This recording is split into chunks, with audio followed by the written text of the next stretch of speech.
Students, आज की video में हम गाउस लॉ को स्टडी करने जा रहे हैं। बहुत आसान टॉपिक है लेकिन एग्जाम के पॉइंट ऑफ व्यू से बहुत अहम भी है। मैं राइट साइड से स्टार्ट करूंगा, कोशिश करूंगा एक बॉक्स में आपको एक ही आइडिया दूं ताकि आप कंफ्यूज ना हो। सबसे पहले हम देखते हैं कि कुछ कॉन्सेप्ट्स ऐसे हैं जो हम प्रीवियस वीडियोस में स्टडी कर चुके हैं और वो आज के लेक्चर में हमने इस्तेमाल करने हैं। तो हम क्या करते हैं, उनको रिव्यू कर लेते हैं शुरू में।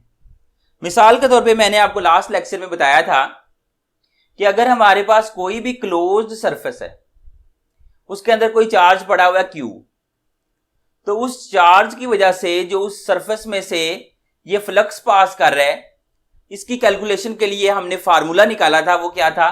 Phi is equal to Q over epsilon naught. अब हम देखते हैं कि ये फार्मूला अप्लाई कैसे होता है। नेक्स्ट बॉक्स में ऐसे नेक्स्ट आइडिया पे जहां पे हम अप्लाई करने जा रहे हैं इस फार्मूले को। मिसाल के तौर पे हमारे पास कोई चार्ज है जिसको हम Q1 का नाम देते हैं और उसकी मिकदार ये हमें गिवन है। अब हम देखना चाहते हैं कि इस चार्ज की वजह से इस सरफेस में से कितना फ्लक्स पास करेगा। ये चार्ज हमारे पास Q1 यहां पड़ा हुआ, इसका फ्लक्स कैलकुलेट करना है इस क्लोज्ड सरफेस में से। अब देखें, अगर चार्ज का नाम Q1 है उस लिहाज से फ्लक्स का नाम हम φ1 रख लेते हैं। वो हमारे पास हो जाएगा Q ओवर एप्सिलॉन नॉट की बजाय Q1 over epsilon not. Q1 की वैल्यू पुट करें यहां पे, एप्सिलॉन नॉट की वैल्यू हमें पता है 8.85 इंटू 10⁻⁻12 होती है। ये दोनों वैल्यूज हमने पुट कर दी। अब हम क्या करते हैं, इसको सॉल्व करते हैं। सॉल्व करके हमारे पास क्या आंसर आ जाएगा? हमारे पास आंसर आ जाएगा 8। फ्लक्स का यूनिट हम लास्ट वीडियो में, प्रीवियस वीडियोस में स्टडी कर चुके हैं। वो क्या था? न्यूटन मीटर स्क्वायर पर कूलम। इसका मतलब है कि इस चार्ज की वजह से 8 न्यूटन मीटर स्क्वायर पर कूलम फ्लक्स आएगा। अब चूंकि फ्लक्स 8 आया, अगर हम इसको रिप्रेजेंट करते हैं लाइंस की मदद से तो बेहतर होगा कि हम इसको 1 2 3 4 5 6 7 8 लाइंस की मदद से रिप्रेजेंट करें। तो यहां पे Q1 मौजूद है, उसका फ्लक्स 8 है, हमने 8 लाइंस भी ड्रा कर दी। इसी तरह से अगर एक और एग्जांपल लें, अगर हमारे पास कोई और चार्ज होता Q2 जिसकी मिकदार इसके बराबर है से, उसके लिए हम फ्लक्स को कहते हैं φ2 और यही फार्मूला लगा के फाइंड करते हैं, यानी φ2 हमारे पास Q2 ओवर एप्सिलॉन नॉट के इक्वल होता। कैलकुलेशन करते हमारे पास 4 आंसर आना था। चूंकि आंसर 4 आया है इसलिए बेहतर होगा कि हम 4 लाइन से रिप्रेजेंट करें इसके फ्लक्स को। अब हम असल में आज की वीडियो में जो हमने स्टडी करना है वो ये है कि अगर ये दोनों चार्जेस इकट्ठे एक ही सरफेस में आ जाते हैं फिर क्या होगा। होता ये है कि यहां पे हमारे पास ये जो है, ये वाला चार्ज Q1 यहां पे ये इधर पड़ा हुआ है, ये वाला Q1 है और ये Q2 जो है वो यहां पे। अब Q1 से यहां पे कितनी लाइंस निकल रही हैं? 8 लाइंस निकल रही हैं। यहां पे जब ये हम इकट्ठे रखेंगे ना, तब भी Q1 के अंदर से लाइंस की तादाद 8 ही होगी। Q2 जो है उसके अंदर से 4 लाइंस हमने ड्रा की थी, जब ये इकट्ठे हो जाएंगे तब भी लाइंस 4 ही होंगी। लेकिन अब हम लाइंस पहले की तरह ड्रा नहीं कर सकते, क्योंकि अगर इसी तरह ड्रा कर दें तो क्या होगा, लाइंस आपस में इंटरसेक्ट कर जाएंगी। तो चूंकि लाइंस आपस में इंटरसेक्ट नहीं करती इसलिए हमने इनकी शेप को थोड़ा सा बेंड कर दिया। मतलब ये है कि चार्ज से जितनी लाइनें निकलनी है वो अकेला हो उतनी ही लाइनें निकलनी है अगर वो ग्रुप में पड़ा हुआ, दूसरे चार्जेस उसके पास मौजूद है। लेकिन फर्क ये होगा, अकेला होगा तो लाइंस स्ट्रेट निकलेंगी, किसी ग्रुप में पड़ा होगा लाइंस बेंड हो जाएंगी। ये इतना सही डिफरेंस।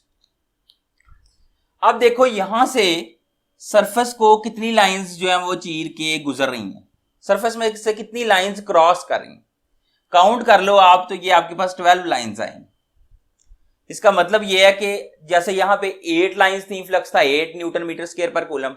4 लाइंस थी तो फ्लक्स 4 न्यूटन मीटर स्क्वायर पर कूलम था। तो हम जो अडॉप्ट कर रहे हैं मेथड, उसमें हम एक लाइन को 1 न्यूटन मीटर स्क्वायर पर कूलम के बराबर कह रहे हैं। तो 12 लाइंस का मतलब है कि फ्लक्स कितना हो गया? 12 न्यूटन मीटर स्क्वायर पर कूलम। अब देखो, अगर मैं इन दोनों फ्लक्सेस को ऐड कर देता, मतलब दोनों चार्जेस अकेले पड़े हैं, उनका जो फ्लक्स है अपना अपना, उसको ऐड कर दें तो हमारे पास क्या आता है, टोटल फ्लक्स आ जाता है। इसको हम इस फॉर्म में लिख सकते हैं कि टोटल फ्लक्स हमारे पास इक्वल है flux due to charge 1 plus flux due to charge 2। तो ये हमने थोड़ा सा अपना ज़हन डेवलप किया है, हमें समझ आ गई है कि हमने आगे करना क्या है। आगे जो टॉपिक है वो तो बहुत ही आसान है। आप कंसीडर करो कि आपके पास चार्जेस हैं बहुत सारे, Q1, Q2, Q3, ये चलते जा रहे हैं, काफी सारे चार्जेस हैं अप टू Qn। n से क्या मुराद है, n से मुराद कोई नंबर है। मिसाल के तौर पे अगर 100 चार्जेस हैं तो Q1, Q2, Q3 आपने Q100 तक जाना है, सारे 100 के 100 चार्जेस आपके शामिल हैं इस गिनती में। तो n से मुराद कोई नंबर है, जितने भी चार्जेस हैं उनको आपने नाम दे दिया Q1, Q2, Q3 so on up to Q1। उनको हमने कहां रखा हुआ है, उनको हमने रखा हुआ है एक क्लोज्ड सरफेस के अंदर। ये हमारे पास एक क्लोज्ड सरफेस है, इसमें ये सारे चार्जेस रखे हुए हैं। अब हमारा यहां पे जो टारगेट है वो ये है कि हम देखना चाहते हैं कि इन सब की वजह से कितना फ्लक्स पास करेगा इस सरफेस के अंदर से। अब यहां पे ये बात ज़हन में रखें कि इनकी लाइंस क्यों नहीं हमने ड्रा की। उसकी वजह ये है कि देखिए अकेला चार्ज था, लाइंस ड्रा करनी बहुत आसान थी। यहां भी अकेला चार्ज था, लाइन ड्रा करनी बहुत आसान थी, यहां पे भी आसान थी। यहां पे थोड़ी मुश्किल पैदा हो गई थी।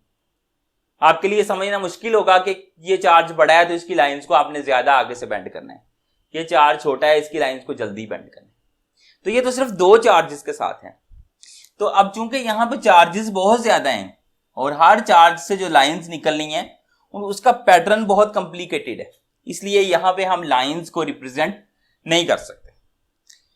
जो फार्मूला आ गया हमने स्टडी किया है वही हमने अप्लाई करना है।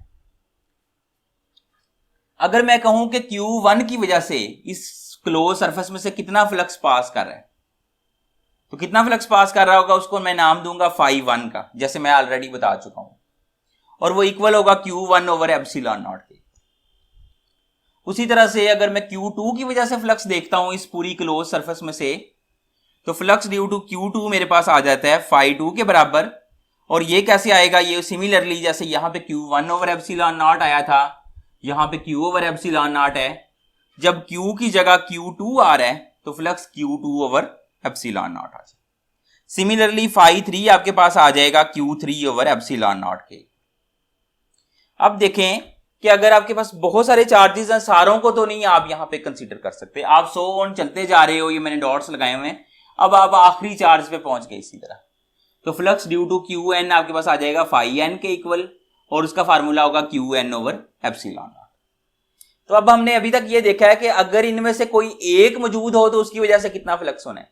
मतलब ये कि अगर सिर्फ ये है तो फिर ये फ्लक्स होगा, अगर सिर्फ ये चार्ज पड़ा है फिर ये फ्लक्स होगा, अगर सिर्फ ये पड़ा है फिर ये फ्लक्स होगा, और अगर सिर्फ ये Qn पड़ा है तो फिर सिर्फ ये फ्लक्स होगा।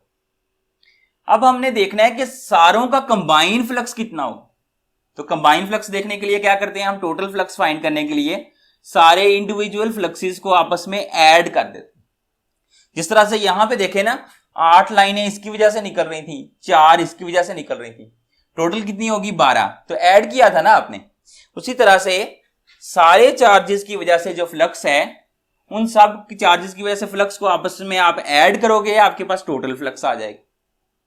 φ1 की वैल्यू पुट करो। φ1 आपके पास किसके इक्वल था, यहां पे देखो Q1 ओवर एप्सिलॉन नॉट के इक्वल, इसकी जगह ये आपके पास Q1 ओवर एप्सिलॉन नॉट आ गया।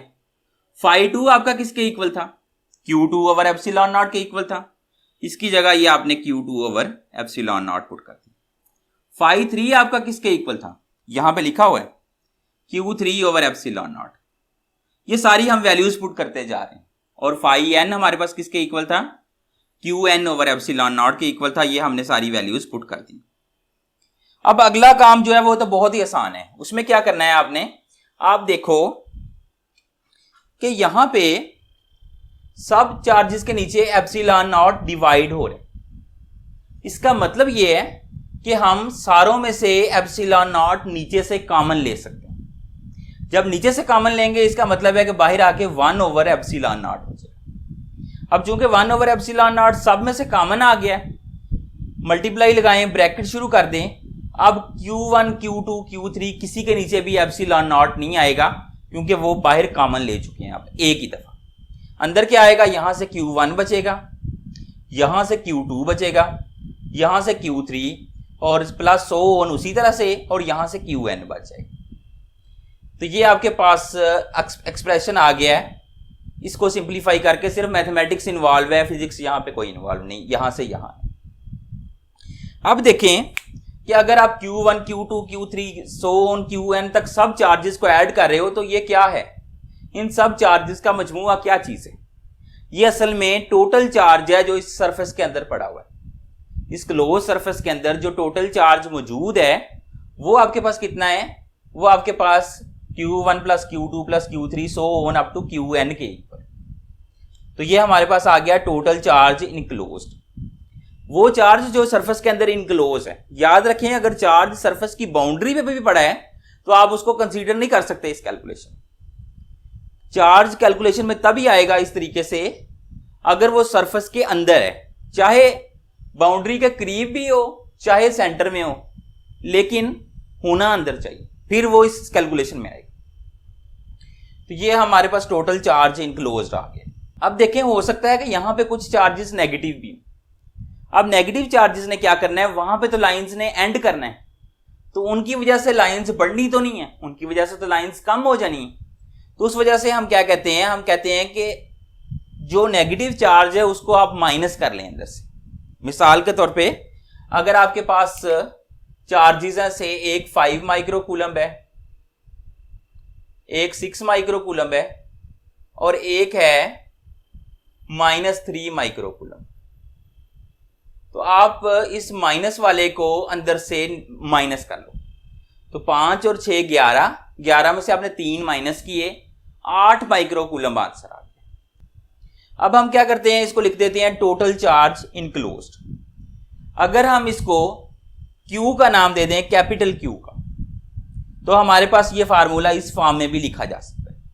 यहां पे फाई किसको रिप्रेजेंट कर रहा है, टोटल फ्लक्स को जो क्लोज्ड सरफेस में से पास कर रहा है।